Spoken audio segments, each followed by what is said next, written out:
India does not necessarily have a uniform pop culture. What is popular, what is so-called commercial in the South might not be what is commercial in the North. Although there have been a lot of remakes that way also. To going pan-India for any industry is to get people to watch your work in the first place. You want people to see your original work, what you're doing, and then you want people to start thinking, hey, hang on, these guys make great cinema. If not for the pandemic, we should have ideally been shooting the second part of Lucifer by now. In fact, we would have finished shooting the second part of Lucifer by now. Hi guys, this is Himesh and welcome to Pinkvilla. Today we have with us Prithviraj sir. Welcome to Pinkvilla sir, it's lovely having you here. Nice to be here, thank you. Sir, first question, so you are the master of thriller genre. You have done so many films in this space, right? From Mumbai Police to Memories, 7th Day and more. And they have attained a cult status in Malayalam cinema as well. How did you react when Andhadhun came your way? Like when you first watched Andhadhun to be? So, there's no denying the fact that it is a brilliant piece of cinema. It is beautifully written, well conceived, outstandingly performed. But what struck me most was that, it immediately seemed to me that this film will travel. It has to be seen in other languages. And it's very, very seldom that you see a non-Malayalam film and you think, man, I would love to see a Malayalam version of this. And Andhadhun was one such film. In fact, long back, right after the release of Andhadhun, when I got to see the film, I did make an attempt to reach out to the makers to acquire the rights for myself. But back then, it did not come through for various reasons. Okay. A couple of years later, when AP International and Viacom 18 finally acquired the rights for Malayalam and they decided to make it in Malayalam, I'm just really happy that they came back to me and that it still had me as the protagonist in it. It's a brilliant piece of cinema, and I think it lends itself so beautifully well to the Malayalam milieu. And I think it's made a really interesting Malayalam film as well. And full credit to Ravi K. Chandran for having directed it so beautifully, for having conceived it so well, and also Sharath, our writer, for having written the adaptation so intelligently. And also the producers are showing conviction and doing this at this scale and making this kind of film. So correct. And so I was watching one of your interviews wherein you said that the Malayalam adaptation has a lot of humor in it. Was it a conscious decision to bring that factor into the narrative? I don't know if it was conscious, but I just think it also is, the reason also is the fact that Malayalam language and just the Malayalam milieu lends itself to humor. There's this famous Mallu black satire that we are famous for. So that, and the film is in that space. The film is actually a dark comedy. So I just think the Malayalam lines and the Malayali characters, to me at least personally, makes it a lot more funnier. And it's also a bit more wicked than the original. It's a bit more deliciously evil. So that's why I keep repeating that even for people who have seen Andhadhun, I think Brahman will still be a very interesting watch. Correct. And so in the first answer you said there are very few films which are made outside of Malayalam cinema which are palatable to be made in Malayalam as well. What are the kind of subjects that you feel like that tick mark the fact that they can be remade over here? Like what space, what concept? See, basically the same kind of subjects that go from Malayalam to other languages. It just needs to be content that can travel, that can traverse these boundaries. It shouldn't be subjects that are very rooted in native aesthetics, that are very rooted in typical pop culture. Because India does not necessarily have a uniform pop culture. What is popular, what is so-called commercial in the South might not be what is commercial in the North. Although there have been a lot of remakes that way also. But I just think it has to be content that is universal, and Andhadhun definitely is. It's just that very seldom do we in Malayalam see content made in Hindi or other languages that we think are universal enough to be palatable for the Malayali audience. And Andhadhun is one for sure. And I'm not saying there aren't other films. There are many other films that I think would make great Malayalam cinema. But yeah, this is something that a lot of us, from the time it hit the theaters back in 2019, I think, a lot of us from back then were thinking this we have to do in Malayalam. So okay. And so you are one of the most versatile actors of Malayalam cinema. You have done all spaces, like films belonging to all spaces. But when it comes to thriller, what are the factors that look into it? Because you have done so many of them. So what are the factors that you check on before coming on board a thriller when it comes to the script? I think the thing with thrillers is that it is a genre that is done to death, and there's a reason why it is done to death, because it's so popular. I mean, people love watching thrillers. I like watching thrillers. And why do you like watching thrillers so much? Because it surprises you. At least you hope it surprises you. So Right. I think the one thing that you look forward to when you're watching a thriller is that moment of surprise that catches you off guard. When you're watching the film, here or there, the film should catch you off guard. And Andhadhun, of course, does that brilliantly Yeah. in more than one instance. And which is why originally I got attracted to the film. I thought, man, this is genuinely organic in the way the plot progresses and all that. But we were also left with the challenge of having to intelligently adapt it to Malayalam. I'd be lying if I tell you that it was as simple as watching a DVD of Andhadhun and writing down the lines in Malayalam. No, it wasn't. The milieu had to be replanted, the characters had to be reimagined, the world obviously had to be constructed from nil. But after having done that, we kind of realized that it lends itself so beautifully to this Fort Cochin, this background that we have here. And it today you look at Brahmam and it sits so well as a Malayalam film. It sort of makes complete sense why so many filmmakers in Malayalam wanted to do this. So Correct. And so, with the advent of OTT in the last year and a half specifically, do you believe that the concept of pan-India has got even bigger with OTT? Because, now North as well as, consuming so many films with subtitles on there.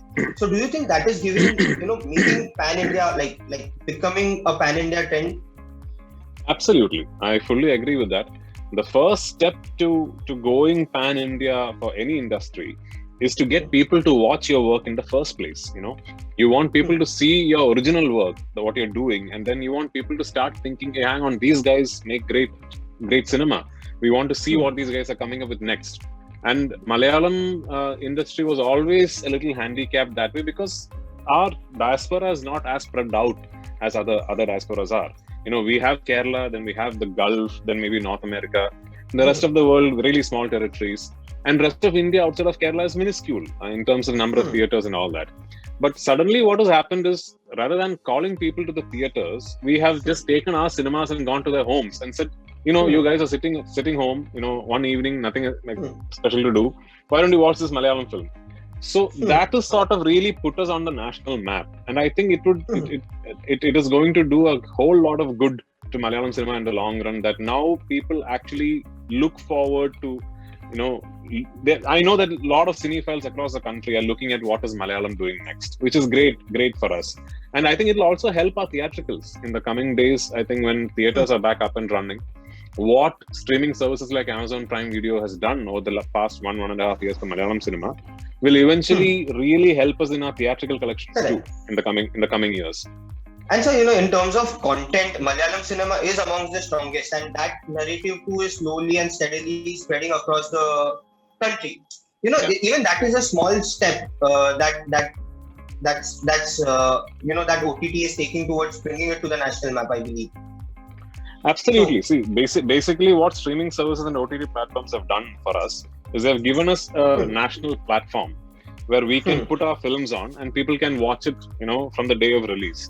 And that is really, and I think no other industry has managed to put out so much content as we have during the pandemic. So it was also a classic case of supply meeting demand from Malayalam. People were sitting at home, looking out for things to watch, and we managed to find a way to keep making content and put films out there during the past 1.5-2 years.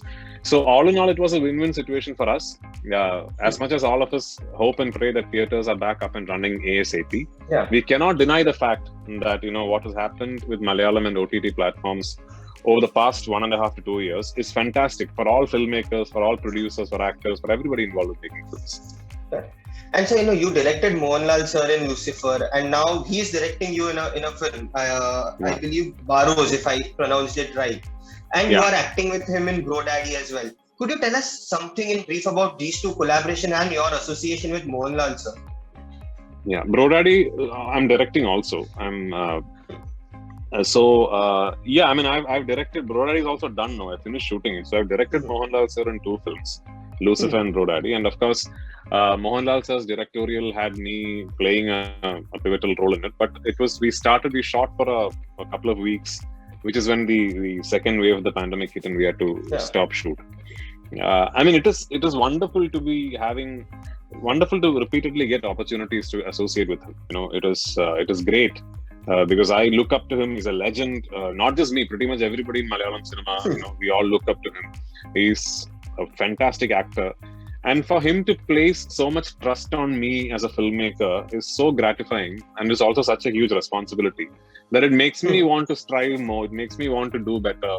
I mean, over the past couple of years, we've really grown close. Outside of cinema, because we live in the same building and all that. So it's great. It's great to be spending so much time with such a legend. So many things to learn, and I can only count my lucky stars that I get to do this. So. And what's happening with Lucifer 2? Because it had an open ending with you. I mean, I don't know how to explain, but it had an open ending. So what's happening with the sequel? Yeah, I mean, if not for the pandemic, we should have ideally been shooting the second part of Lucifer by now. In fact, we would have finished shooting the second part of Lucifer by now. But it is a film that requires the world to open up and for all travel scenarios and everything to be back to some semblance of normalcy, for us to be thinking of taking the project on floors rather. So I'm hoping that by the time I finish this magnum opus that I'm involved with as an actor called Aadu Jeevitham, which should be sometime mid next year. By then, I'm hoping that things will be back to at least close to normal, and I can get to work on Lucifer 2. So yeah, fingers crossed. And so, last couple of questions. So what's happening on the Hindi film front for you? What's keeping you away from Bollywood? Your performance in Aurangzeb was also appreciated, but we have not seen you over here. What's keeping me away? Lack of great scripts coming my way. I mean, I read things. I read scripts and synopsis and all that from Hindi quite often, but nothing really that made me want to really, find time from between my work in Malayalam and come there and do. I've read some brilliant OTT stuff, OTT stuff from Hindi, which I really, really wanted to do, but I could not. In fact, couple of very popular shows that's on Amazon Prime Video right now had come to me in the beginning, and I had read the scripts of all those shows, and I had gone, my God, this is brilliant. I knew it would be fantastic, but I couldn't do it because of my time constraints. And they eventually were made, and they were brilliant, and they're still some of India's most popular shows. So yeah, I mean, I guess it'll happen sometime. I mean, it's not that we are actors in Malayalam are now really wanting and looking out for Hindi films and everything, because there's great work happening here. We're all quite happy. So correct. And so you team up with Alfonso Cuarón on a film with Nayanthara. It's tentatively titled Gold. That will be quite a refreshing switch for you, because he has made Premam, which was one of the best love stories I have seen. So could you tell us something on that? When do you start shooting and about the switch in space? Yeah. I am shooting for that film right now. I'm actually speaking to you from the sets of that film. It's a film that I'm also co-producing with my partner, Liston Stephen from Magic Frames. It's just, again, one of those fun, breezy entertainers that Alphonse is known for. And I mean, for me as an actor, it's quite refreshing, because it's basically got me being part of this breezy, fun thing that that does not happen a lot. I mean. It is an Alfonso Cuarón film. I don't think I need to say anything more than that regarding Gold. It's got a huge star cast. I mean, starting from Nayanthara, I think the list has about 47 actors or something, which is a huge star cast. So yeah, we hope it will be a fun, frolicky, thrilling film. Very much in the Neram genre that Alphonse did before Prema. So yeah, looking forward to it. And any films of yours that you wish to be remade in Hindi? One of my films are being remade as we speak, I think. I mean, Driving License is being remade. So Driving License will be remade. I'm also involved with Hindi film as a producer. We are doing it with Dharma. But details of that we will give out as and when the official announcement happens.